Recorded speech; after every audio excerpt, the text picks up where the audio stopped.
Richmond. I'm Ruth Brown, and this is my husband, John Ennis. So we are doing a week 1 recap of our July 2013 class series on slow Lindy. So I wasn't in this class this week because I was traveling at a conference. So I'm going to be John's lovely assistant this week, and he's going to go over the details of the class. So thank you to Sydney Bernstein Miller for filling in for me and serving as John's teaching assistant this week. Do I need to talk now? Yes. Okay, cool. So, we worked in slow dancing. So we started with working on stepping through toe, heel, toe, heel. So we were going 1, 2, 3, 4. So we did a lot of the stepping. Like we're kind of sneaking up on somebody. Toe, heel, toe, heel, toe, heel, toe, heel. We also worked on, that was 2 beats per step, but we can go 1 beat per step, which would be like this. This would be 1, 2, 3, 4, 5, 6. Alright, so those are the options. Can we do those? Yeah, so it could be 1, 2, 3, 4, 5, 6, 7. Here we go. 1, 2, 3, 4, 5, 6, 7, 8. Good. And one of the things we worked on was we worked on pushing, using the thigh muscles to push through. So when I'm going to go here onto this toe, I'm pushing through the thigh muscles of the other foot to make this transfer. So I want it to be nice and soft. Push, push. So a lot of pushing. Right. We also talked about the general point of this class. This class is not a blues class. This class is a slow ballrooming, not slow ballroom, but slow ballrooming class. So it's meant to be a type of slow dancing that's compatible with Lindy Hop. So that's the point.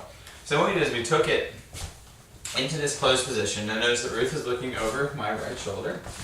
Yes, don't, when you're in this close embrace, it can be very awkward to turn your head. Don't do that. In towards It's your really weird. It's a little odd. Yeah, so look over the leader's right shoulder. Okay. We also we worked on having our arms at the same level. So I'm not going to be raising my arms up here in a kind of actual ballroom position. My hands are still relaxed like they would be in Lindy Hop, but my arm is here on the underside of Ruth's shoulder blades. It's my forearm is parallel to the ground, perpendicular to Ruth, her vertical axis. She's connecting, so there's a lot of ways she can connect. We talked about this. It's really a question of what's comfortable. She is going to connect more on my back side, on my back here, because if she tries to, that would be very intimate, but which would be okay. But she's not going to connect here because we're just too close. She's going to connect in the back. Yeah. The only reason that I might connect here is if I was, for whatever reason, uncomfortable dancing that close with my partner for whatever reason. I might put my hand here just to ask for a little bit of space. So I think leaders, it's good to kind of be aware of it. Yeah, be aware of a girl is asking for space. Asking for space, That's right. for space, because not every girl is comfortable dancing that close, and right. Maybe not with every person. So. Exactly. This is a little bit more advanced dancing. So here I'm actually going to connect here all the way down Ruth's body. We're going to bend our legs slightly. Our feet are going to be fairly close together. Now I'm not trying to connect with my legs, but there will be some connection sometimes that we'll use. But it's not like in closed position I'm pushing for it all the time. That's not the case. I'm standing here, my knees are soft, and we could be incidentally touching along the leg. We definitely are touching along our torsos. Okay, this hand is at the same height as the other hand. We want it just like in all of our dancing. When I'm dancing Lindy Hop, I have both my hands at the same level. As much as possible, I strive to keep my hands at the same level to avoid the kind of weeble wobble effect that happens if my hands are at different levels, because then I'm pivoting Ruth on a non-vertical axis, which is no good. So here we are. Now we also worked a lot on this idea of projection, which is to have your head up, to have your chest up, like you're taking a breath here. We're going to be in this nice kind of proud position. You can dance. I mean, a lot of blues dancing is done like down here. We're not doing that right now, and it's just because we're dancing a different style. So we're going to be a little bit more up here, head up.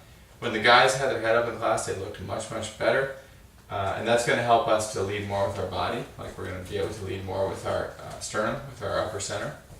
Okay. A big thing for stepping that we talked about is that when we walk,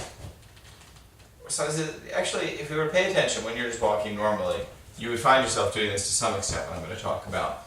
But for whatever reason, when we dance, sometimes we forget what I'm about to say, which is that we want to bring our foot under our body when we take steps. And we're going to exaggerate it because we're dancing. So you'll notice that suppose I am in this position. Now, I'm going to take this foot and move it to there. There's two ways I can do this. One is to just move it. The other is to bring my foot under, pass my foot under my body and then move it. When I do the latter, I'm much more mobile. This is extremely important, especially for followers, because if a follower is in the habit of collecting her feet under her body, then if something changes, she's ready to go in a new direction, or she's ready to go back where she came from. But if you watch Ruth, if you take one of these steps, like the first step, where you're like in a split position, and then you're going to step like this. Yeah, okay. Yeah, see, that's where if Ruth doesn't.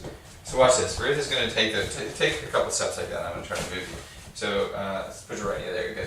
Now, when Ruth starts to step forward. Now you see that is very clunky. If I try to move it to the side, now try again with passing your foot under your body. Now you see she's able to go to new places quickly. So that's a very good skill. And guys, I would say that if the more that you do this yourself, the more the follower will tend to do it. That it is a follower skill, and better followers have trained themselves to do it. And so it is the case that the better the follower is, the easier it will be to lead her. It's not the case that you can just take any girl and if you just are great. I mean, it's true, the better leader you are, the more stuff you can get a girl to do. On the other hand, there is such a thing as follower skill, and this is one of them. I would say, though, that if you're dancing with a girl who isn't particularly trying to do this, you can still encourage her to pass her feet under her body by passing your feet under your own body. The more you do that and do it clearly, the more she's going to tend to do it. So you can improve the quality of your follower to some extent by doing that. Yeah. The more the leader is clearly on one foot, another, like really setting his own weight, the easier it's going to be for the follow to feel that weight shift. Yes. And it's going to be easier for her to follow. If a follow's not clear where the leader's weight is, it's more likely that she's going to try to be available on both feet just in case. Yeah. And then that leads to. Then you're like the Democratic Party. We're not for. I'm a Democrat, but. Watermelon. Okay, I don't want to say this is funny. Watermelon. Okay, fine. So, all right. Well, there's that saying. It doesn't necessarily apply to the Democratic Party, but just in general, if you don't stand for, if you try to stand for everything, you stand for nothing. So if you're on both feet, you're actually on no feet. So be on one foot or on the other. Okay. So whether or not that applies to the Democratic Party, who knows? So what we're going to do now is we worked on walking. So we walked forward and backwards. And when we walked, we wanted to have contra-body motion. So turning towards the foot that's in front, or when we go backwards, we're going to again turn towards the foot that's in front.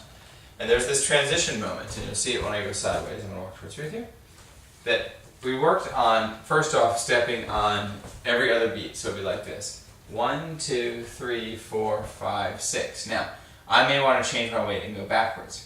So what we did here is we're going to have, say, 7, 8. I'm going to settle back into the foot that I just stepped off, but I'm going to stay turned towards the foot that's in front. So if you watch my contra-body motion here, I'm turned to my left, I'm turned to my right, I'm turned to my left. Now I'm changing direction. I'm still turned to my left. I transferred my weight, but I'm still turned to my left. That was really a big thing for a lot of people, was when they would change weight, you would get this. Bum. And then we got into the cowboy dancing, which we don't want, or robot dancing. So what people started to work on, and which was going very well, was when we changed weight, staying in the same contra-body position, but changing weight. And then reversing our steps. So we worked a lot on this, and we're going to work on it again in the next class. But that's a very important skill, to be able to sink into a step. Most people are good on the rock steps, going backwards, but we want to be able to do this, we want to be able to do it on every foot. So we'll work on that more tomorrow, but that's a very important skill, especially for leaders, because it helps followers know where you are. That we then synced up, and so what we did is we worked on these walks. So maybe I'm here, now I'm turning towards my left, turning towards my right, I'm turning towards my left, and when I change my weight, I'm going to still stay towards my left, and then I'm able to walk back easily. Throughout all that too, we want to be thinking toe, heel, as much as possible. Sometimes on the forward steps, you find the heel toe is more comfortable depending on the situation, but think toe heel as your first option. Okay, what else? Oh yeah, we took our basic, which could have been 1, 2, 3. Another thing is this is more free-form dance, but we took these steps and we turned them. Or we walk them around, walking backwards, shoot, shoot, and then we can walk them forwards. These transitions, the transitions can be 1, 2. It can be 1, 2, 3, 4, 5, 6, or it could be 1, 2, 3, 4. So it could be 2 beats or 4 beats. We'll work on that more. The next class. Yeah, so for follows, when we're doing these, just kind of following in general, a good principle, this is across the board, that if you're following, your steps have to happen after the leader steps. Yes, this was a very big point. So if my feet, if I'm stepping down, as John is leading me, say he's leading me backwards, if I'm stepping down my feet at exactly the same time that he's You want me to step you stepping, backwards? Is what you want? yeah. Or you I'll go backwards so there's more space. If I'm stepping down the same time, Yeah. or before he's stepping, because I'm like, oh, I'm walking forward, and so I just start walking forward, or backwards, I start stepping backwards. Yeah. That's what I'm expecting. I'm not actually following. There's no connection. So part of a follower's job is to kind of wait and be willing to be a little bit behind the leader, to wait for him to place his weight and then place our weight after he places his weight. Yeah. And put your energy and attention into your own personal movement. Like explore the space of your own personal movement. There's actually a lot that you can do in this movement to express the way you're feeling. Think about that. Don't think that your job is to step when I step. Your job is to put the feeling of the music into your body. And that is there's a lot to do there. Yeah. So when the music is really slow and he's dancing kind of that half time where he's stepping on every other beat, we have a lot of time to kind of wait between those steps and really let the momentum kind of carry us, kind of really follow that momentum. Right, we talked about moving through the hips first. But you're going to step through the hips here. Instead of just going, we want to go through the hips, especially followers. It's good for everyone watching to know who the follower is. It's good. She should be, more attractive. The two, that's what typically happens. You go through the hips, the follower is going to look very beautiful, and the guy's going to, be doing his job, but I think the attention should be on the follower because she should look really nice as she's moving through the space and time. All right, I think that was it. So we will continue this Thursday. Thanks for coming out, everyone. Thank you, everyone.